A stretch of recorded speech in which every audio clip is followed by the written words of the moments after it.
SA's private sector economy sent mixed signals in June. Firms hired more staff even as business confidence dropped to a near 4-year low.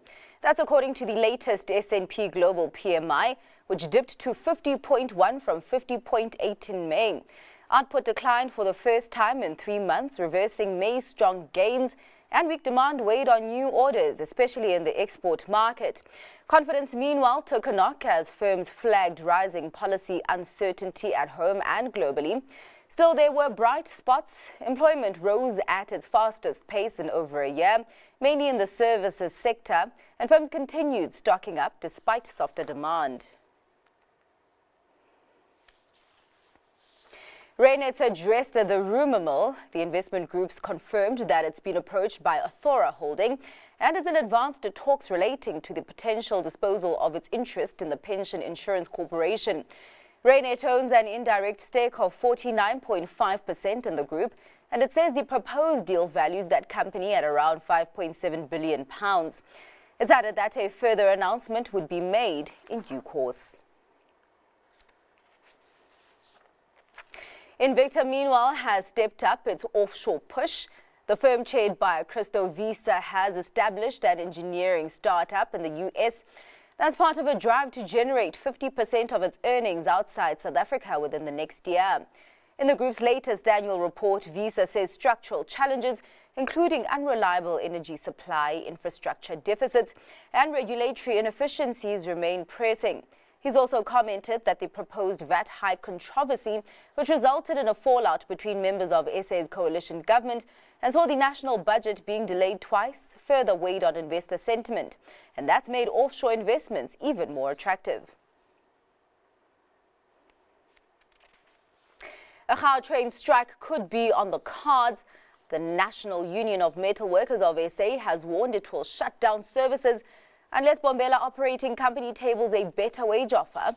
Talks deadlocked last month and mediation efforts have failed, prompting the CCMA to issue a strike certificate. Numsa wants a 7% increase while Bombela is stuck to 4.2%. The union is also demanding higher housing, transport and night shift allowances, plus a 15,000 Rand performance bonus. The current dispute follows last year's 17-day strike, which ended in a 1-year wage deal that expired this week. Numsa says Gautrain workers are key to the service's 95% punctuality and deserve compensation that reflects both their contribution and rising living costs. Numsa has approved Sasol Gas's new maximum gas prices with conditions. From July to September, end users will pay just over 87 Rand per gigajoule.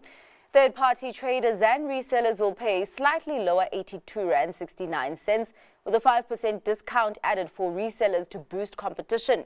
Prices will be adjusted quarterly until June next year, a move Numsa says will keep pricing fair and reasonable.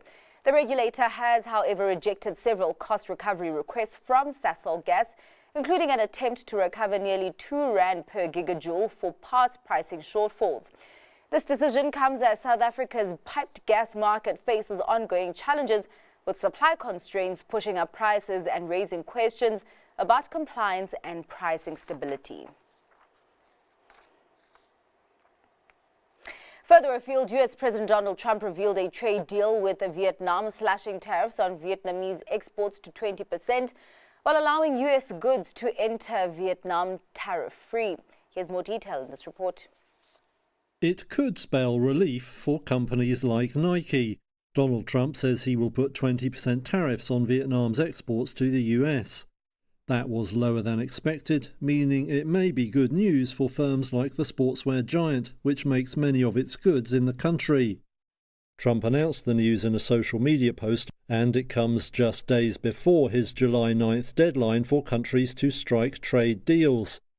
Vietnam had faced a 46% tariff from that day without the new agreement. However, details on the pact were in short supply. It wasn't immediately clear which products the 20% rate would apply to, or whether some goods could face lower or higher duties.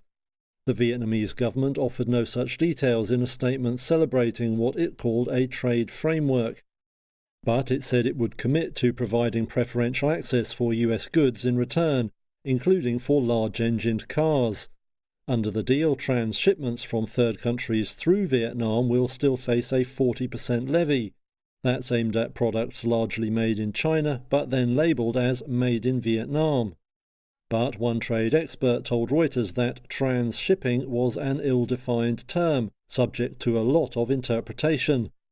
Talks with Vietnam had been closely watched, with the country a fast-growing export powerhouse.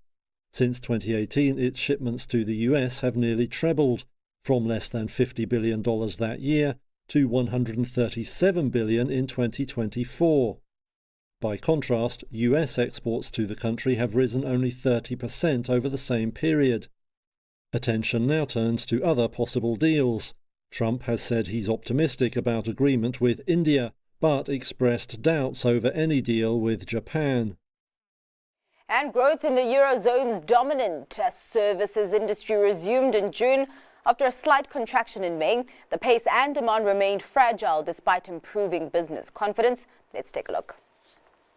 The Eurozone's dominant services industry grew in June. That's according to a closely watched survey released Thursday.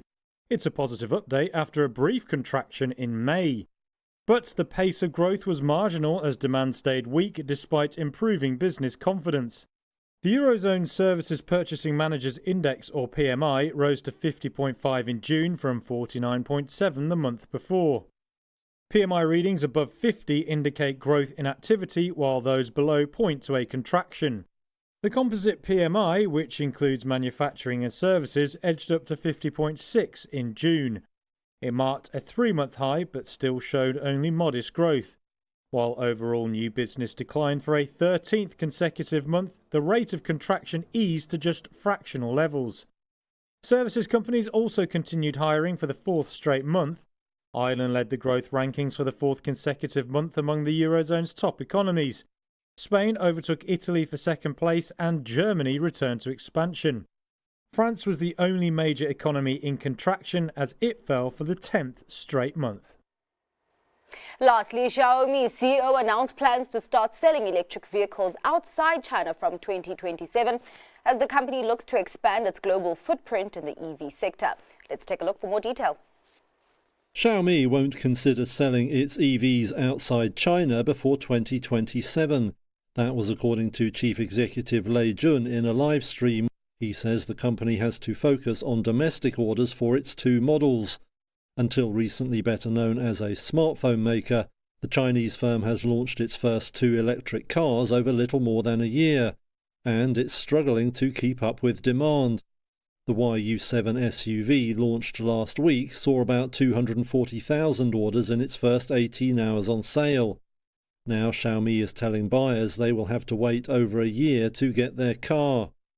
Meanwhile, the firm's SU7 sedan has outsold the competing Tesla Model 3 every month since December, raising pressure on Elon Musk's firm in the key Chinese market.